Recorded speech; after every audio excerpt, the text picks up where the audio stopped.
Una, dos, tres.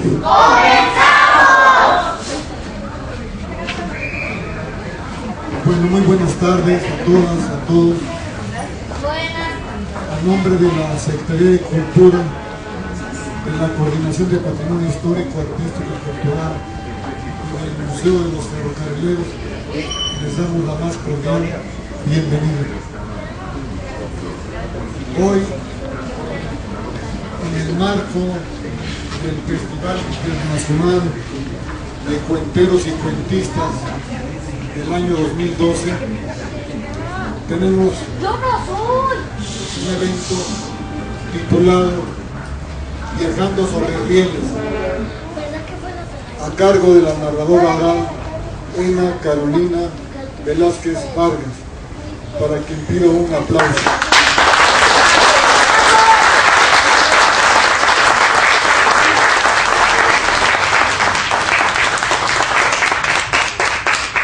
Dije un aplauso. Emma Carolina es periodista, narradora oral y becaria del FONCA, categoría A, narración oral. Entonces, esto va a estar muy divertido, porque de aquí en adelante hay que cerrar los ojos, porque nos vamos sobre rieles.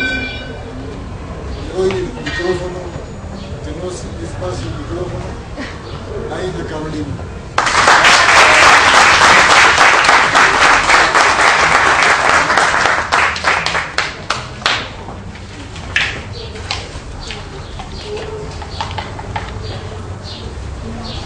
Yo tengo el orgullo de llevar en las venas y el corazón sangre ferrocarrilera, porque mi papá fue ferrocarrilero.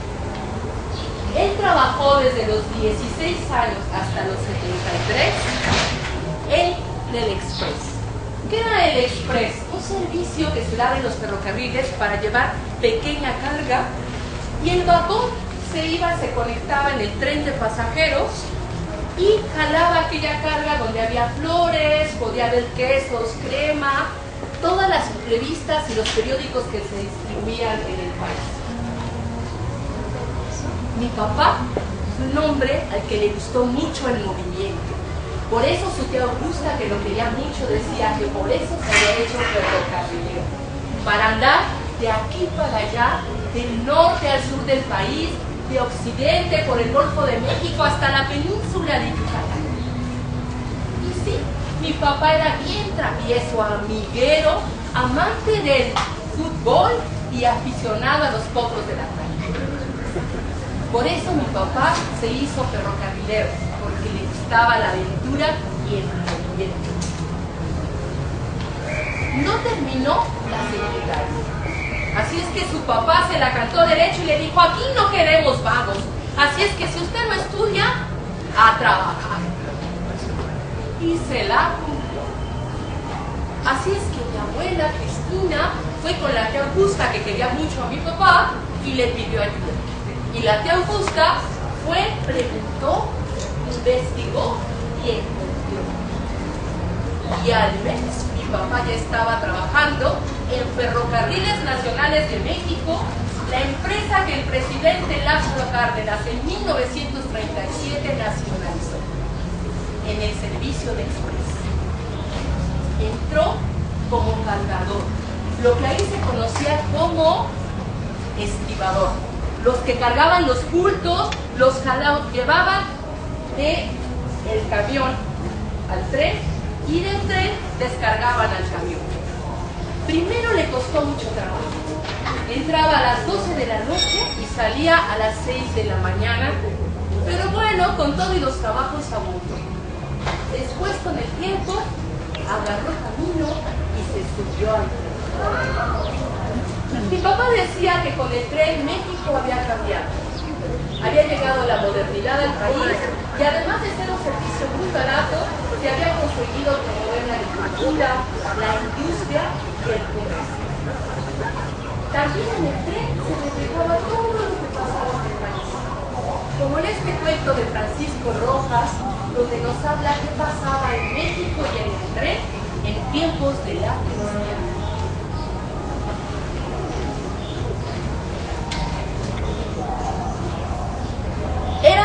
caos de desorden en el país.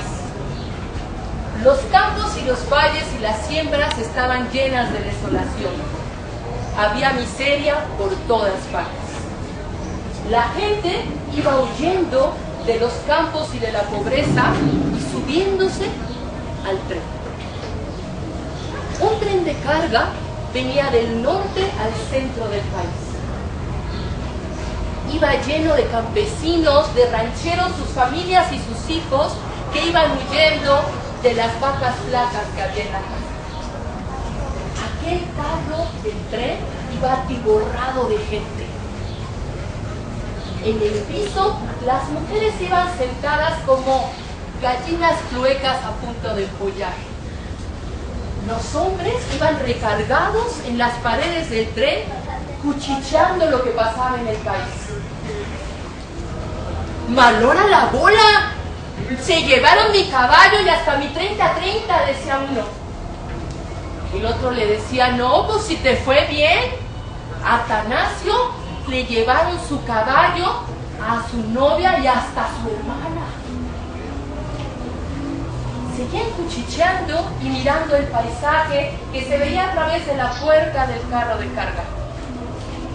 Mira nomás aquellos campos, no hay nada, se llevaron todo, hasta los brusaches. ¿Ya viste aquellas cabras flacas? No, pues ahora sí está pobre el país.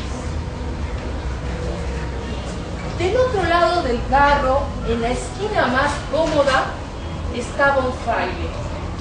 Iba con los ojos cerrados, con un rosario en las manos, iba haciendo plegarias, contando una a una las cuentas del rosario. Algunas mujeres contestaban a sus plegarias. Ave María, sin pecado concebida. Aquel padre parecía que no veía nada de lo que sucedía en el carro de carga. Del otro lado, exactamente en la otra esquina, estaba un improvisado lecho de paja, y encima del lecho de paja estaba un hombre moribundo que tenía pulmonía fulminante. Junto a él, de rodillas, se encontraba su hija, que tenía una cara amarillenta, llena de pecas, y trataba de consolarlo. Ya, papá, por favor, trate de estar bien, papá. Las mujeres que estaban cerca buscaban darle algunos apoyos y ayudas a la hija de este rostro amarillento y pecoso.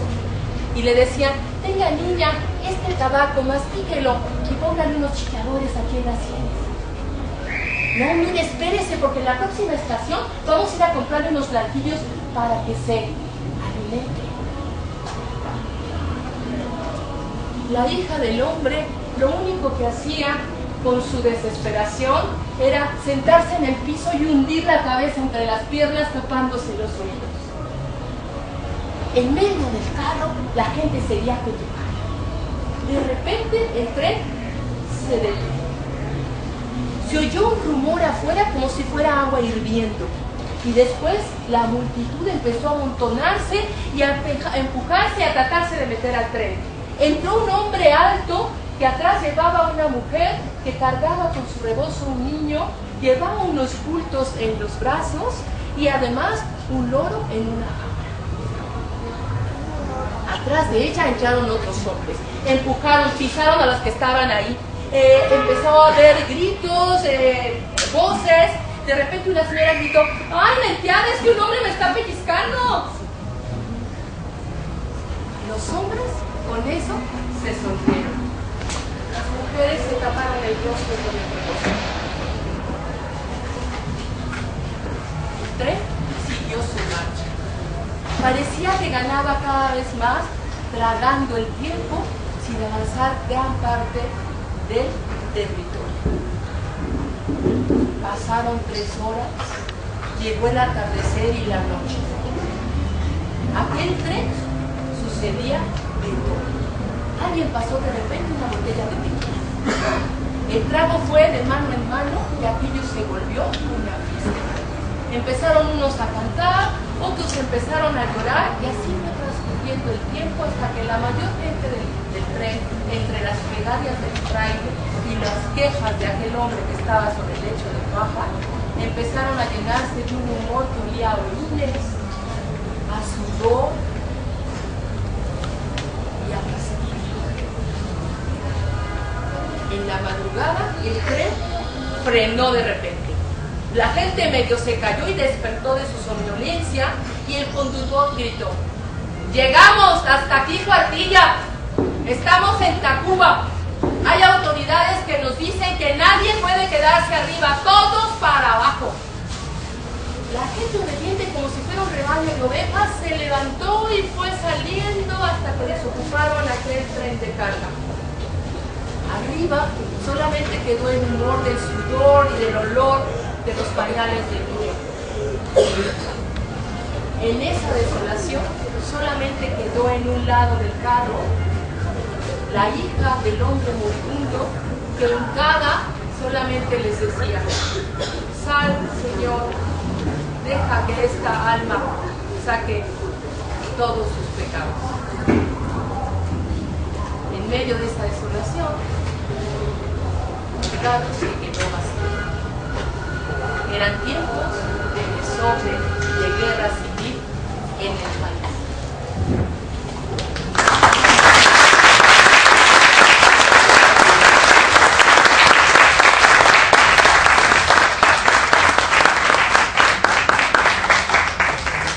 Pues el tren siempre fue lento, con mal servicio.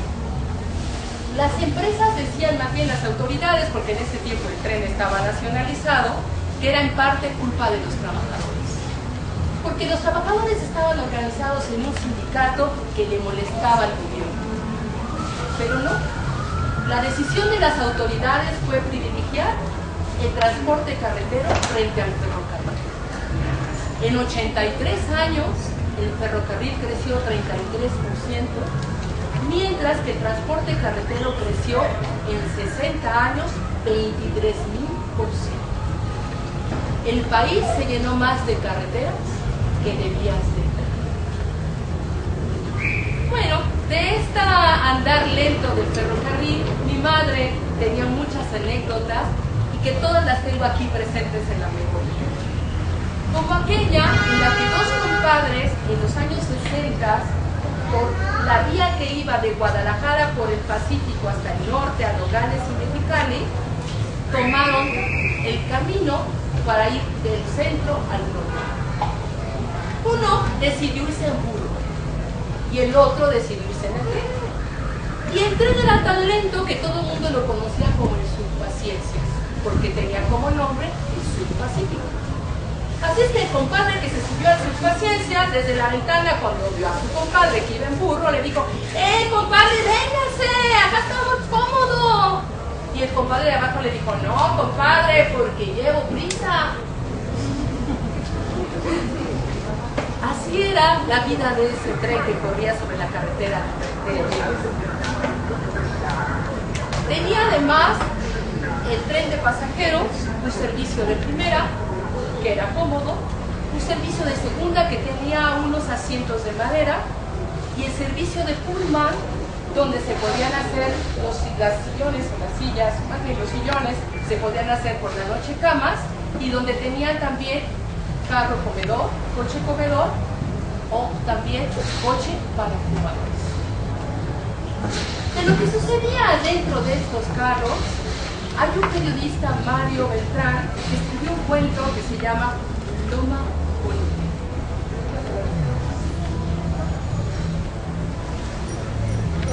En un carro de segunda, a finales de los años 40, iban viajando dos periodistas por el centro de Veracruz.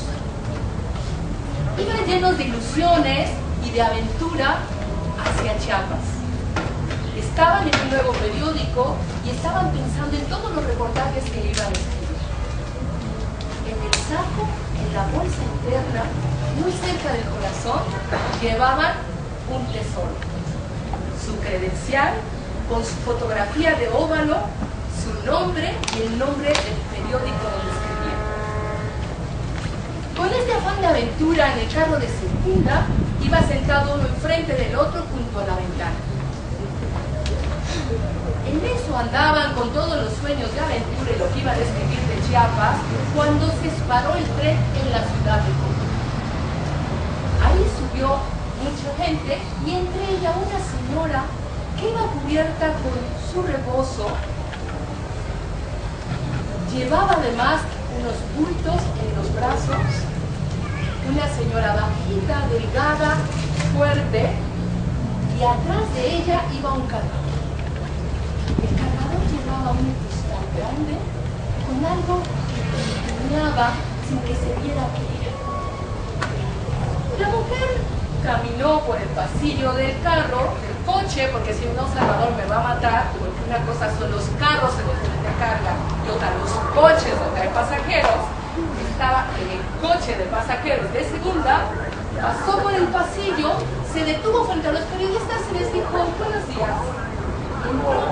El cargador y los periodistas le ayudaron con aquel costal que metieron abajo de uno de los asientos y se sentó junto a ellos.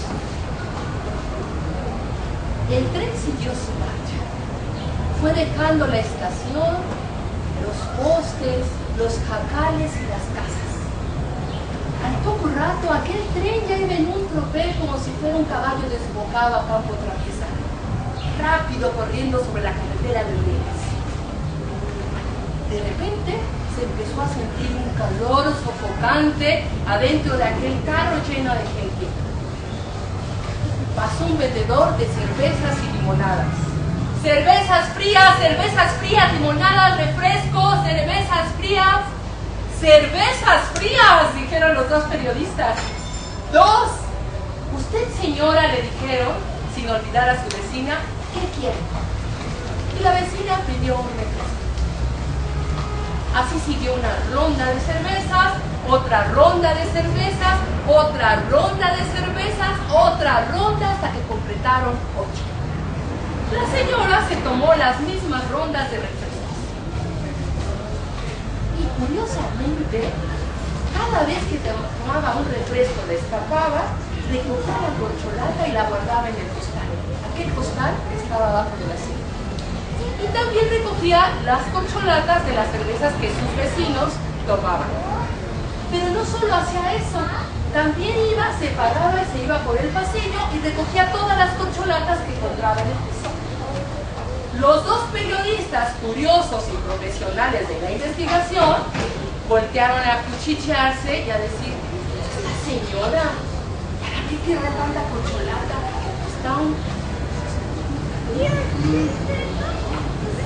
Y bueno, como buenos curiosos, uno de ellos no se aguantó y le dijo: oiga señora, ¿y usted para qué quiere tanta corcholata? Son para mis niños, le dijo la señora. Pues ¿cuántos años tienen sus hijos? No, si ya son hombres, si ya están casados. ¿Y para qué quiere esas corcholatas? La señora se sonrió y a partir de ese momento empezó una conversación. Les dijo que tenía una hija y 3 hijos y que un mayor de sus hijos había puesto una tienda, más bien no una tienda, una fábrica de refrescos. Y que el segundo de los hijos, como le había ido muy bien al primero, había puesto una segunda fábrica de refrescos en el puerto de Veracruz. Y que el tercer hijo, como les había ido muy bien a los otros dos, había hecho también una fábrica en Loma Bonita, en el centro de Veracruz. Y que ella, cada año le pagaban un viaje para visitarlos, y como con la Segunda Guerra Mundial de los años 40 todo estaba tan caro, lo que hacía es que juntaba todas las corcholatas que podía y se las llevaba de regalo en un costal. Su viaje era para ir a Loma Bonita a ver al hijo más pequeño, al más chico, y llevarle su obsequio, si era ese costal. Entonces ella estaba recogiendo la mayoría de las corcholatas para juntarle todas las que tuviera. Loma Bonita, les platicó, un lugar muy lindo en el centro del país, donde se juntaba el sur de Puebla, el centro de Veracruz y el norte de Oaxaca. Era un lugar lleno de cocoteros, de plantas, de sembradíos, pero que tenía algo muy particular. Era el lugar donde se sembraba la piña. La piña bonita de México era de Loma Bonita. Así es que con ese orgullo de su hijo que hacía refrescos y limonadas de piña, llevaba su costal de corcholatas.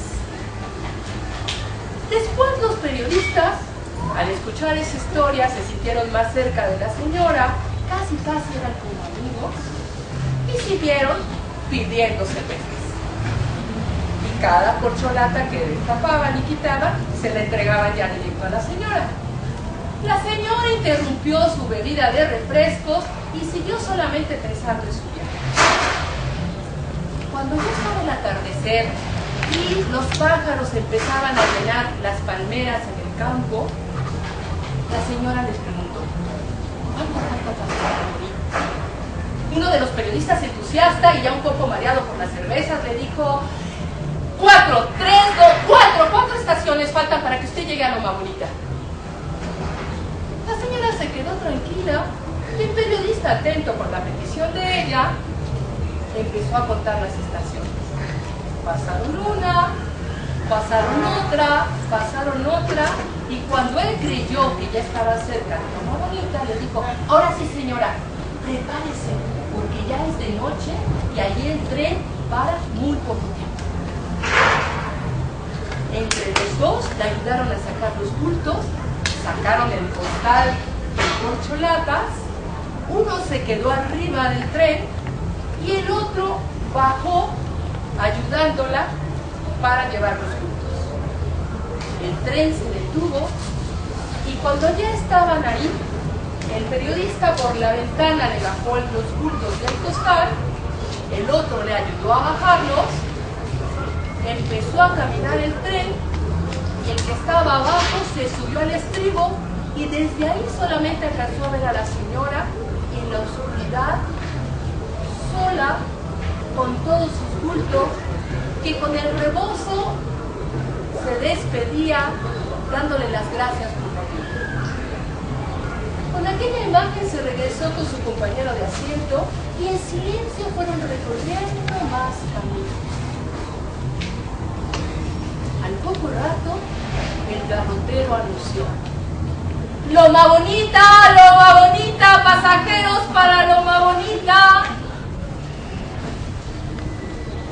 Los dos periodistas se quedaron de una pieza, recordando aquella imagen de la señora sola en medio de la noche. El tren se detuvo y subieron los vendedores al coche de señora. Piña Esmeralda, ¿quién compra piña de Loma Bonita? Piña Esmeralda, piña bonita.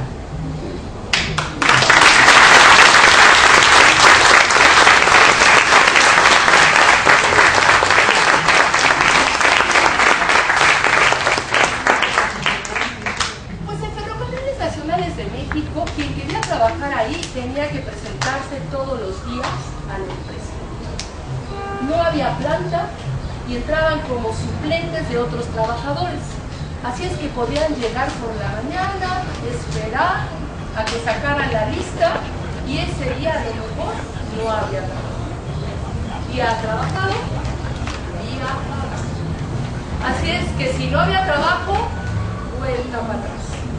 Al otro día que había que volverse a presentar, porque si no, quedaban fuera. Hasta que se conseguía la planta y un puesto. Mi papá fue extra muchos años, hasta que logró tener la planta y entonces se fue a San Luis.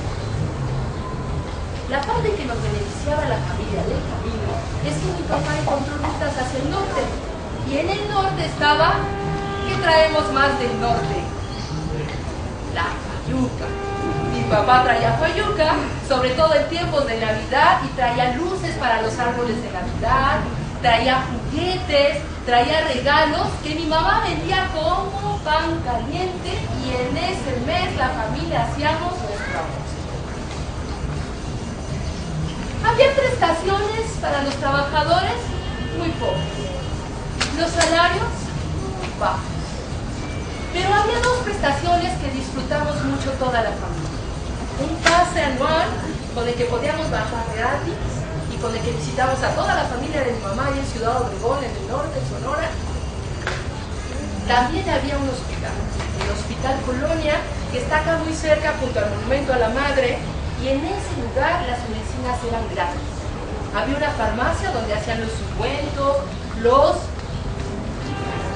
jarabes para la tos, los alimentos que se ponían cuando había dolores, y nos regalaban los medicamentos. Buenos doctores, buen servicio, y ahí mi mamá se curó de las varices, se curó de una úlcera, y a mi papá lo operaron de una hernia.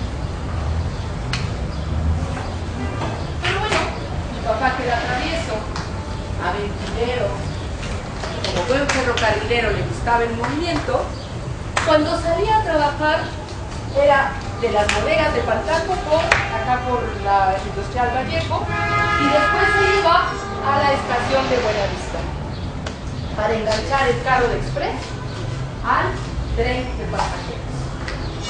Cuando ese tren salía, lo que había junto a las vías, en algunos lugares antes de salir a la ciudad, ahí estaban los campamentos de los trabajadores de las cuadrillas sistemarias. Eran los peones de día y vivían en esos carros de ferrocarril de madera y de hierro con sus familias y toda su prole. ¿Cómo era esa vida en los campamentos? Bonita. Tenía sus partes bonitas y tenían, dicen las mujeres que vivieron ahí, su parte sufrida. No había electricidad, no había agua, se la pasaban viajando por todo el país de norte a sur, de mar a mar, por el istmo de Tehuantepec, mientras esperando y atendiendo a la familia, mientras sus esposos se dedicaban a poner las vías. El campamento donde vivían las familias era el territorio de las mujeres de los ferrocarrileros. Ahí hacían de todo. Ahí tuvieron sus hijos, ahí daban de comer, ahí guisaban en la estufa de leña, ahí tenían su trastero, allí estaba la cama donde ponían una colcha hecha de retazos de telas cosidos, ahí colgaban sus calendarios, ahí ponían sus saltos pegados con una tachuela, ahí ponían sus veladoras, ahí también se ponía una tina donde con una manguera que se hacía un hoyo en una de las paredes del coche de carga, ahí metían el agua que podían cuando la empresa les daba unos grandes tapos de agua y ahí se bañaban. El agua que salía de esa tina les servía a las mujeres para de rodillas lavar aquellos pisos con cepillo, aquellos pisos de mujer. Tenía su parte sufrida vivir en esos campos. No siempre había videos. Tenían que ir a buscar a dónde los encontraban y a veces se quedaban los carros parados esperando a que la empresa mandara el tren para llevarse esas familias hasta otro lado para volver a construir las vías.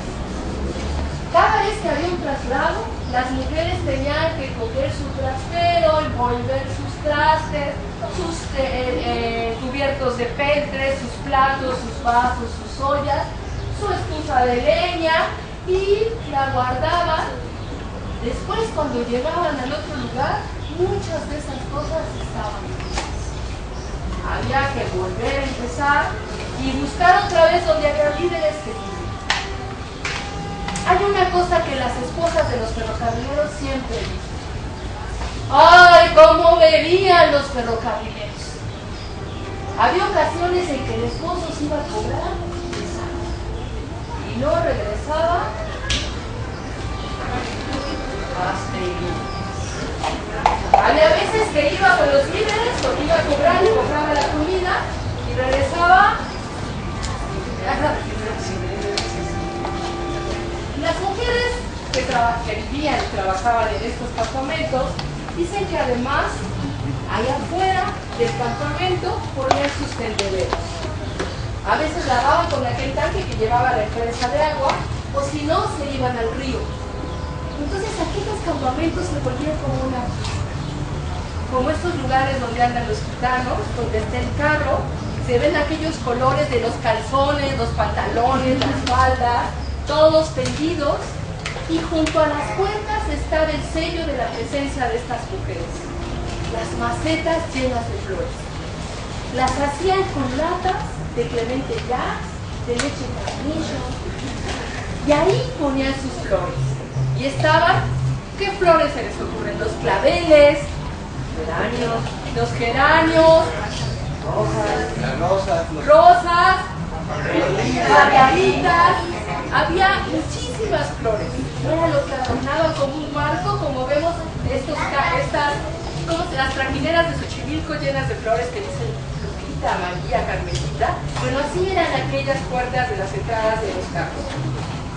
Afuera, los niños simulaban un ferrocarril con las cajas de cartón de las bolsas de jabón. Jalaban aquellas cajas, iban haciendo pupuch, pupuch, pupuch. Las niñas jugaban a el patio de mi casa, como es particular, se riega y se moja como los demás. Agáchense y vuélvanse a agachar, las niñas bonitas. Aquello se volvió una fiesta. Entonces las mujeres dicen que a veces la vida era sufrida y a veces no. Que también había la suegra, la cuñada, la nuera, la hermana, las hijas, y todas juntas se iban al río. En el río pescaban. Después en el camino, pues sí, dicen las señoras, se metían a las milpas y se robaban los elotes. Con esos elotes y los pescados hacían una fogata. Y en la fogata asaban el pescado, hacían el asado de los elotes y se convertía en una fiesta llena de mujeres. Mientras los hombres estaban allá en las vías del tren. De esos campamentos todavía podemos ver algunos. En Platilco, en la zona del Politécnico en Santo Tomás, muy cerca de la Normal Superior, están los campamentos de las familias y de los trabajadores peones de día de las cuadrillas sistemáticas, esperando un tren que nunca ha de volver.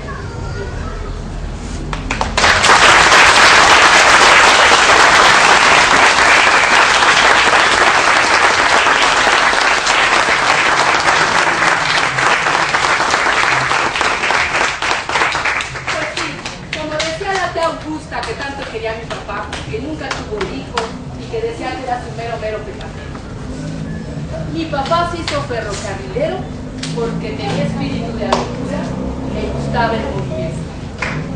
Como los trenes que llevaban aquellas locomotoras de vapor y aquellas locomotoras, si no es correcto, entonces las dicen, que jalaban aquel gran tren de pasajeros de los que ya no existen. Ahora el servicio está concesionado a empresas privadas, algunas extranjeras como Ferromex, Ferrosur, Casa City, que se olvidaron del tren de pasajeros. De los 27,000 kilómetros que construyeron los peones de día, desmantelaron 10,000. Y ahora solamente tenemos el servicio de carga pesada, que ahora va lleno como racimos de uva de migrantes de Honduras, de Nicaragua, de Guatemala, que cruzan con todos los peligros que ahora es México hacia el sueño americano. Mi papá, viudo a sus 88 años, decía, todo se lo debo al ferrocarril. Y sí, mi mamá, si viviera, estaría de acuerdo con él. Todo lo que fuimos y lo que somos, se lo debemos al ferrocarril. Y yo quiero recordar, con mucha emoción y nostalgia, un poema de Tío Diego que dice lo siguiente.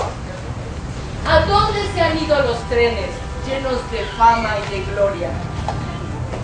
¿A dónde se han ido los trenes y el poder de los andenes? ¿A dónde se han ido los trenes?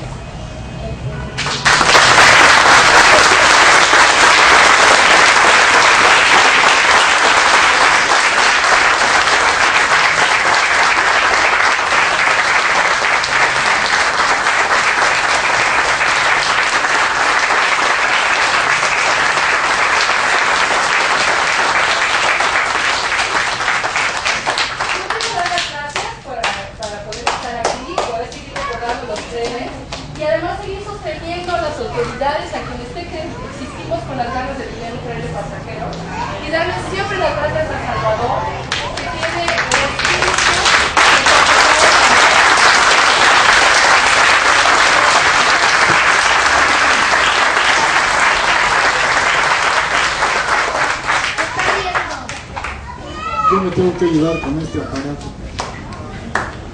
Yo tenía un chorro de voz. Era el amo del falsete, pero ya no. Antes hacía mítines en los talleres de ferrocarriles, pero ya no. Llegó el tiempo que ya no.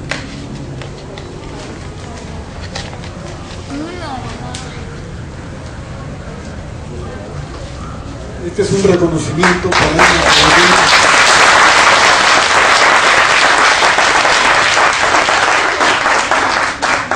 hemos contado estos magníficos cuentos, los hemos transportado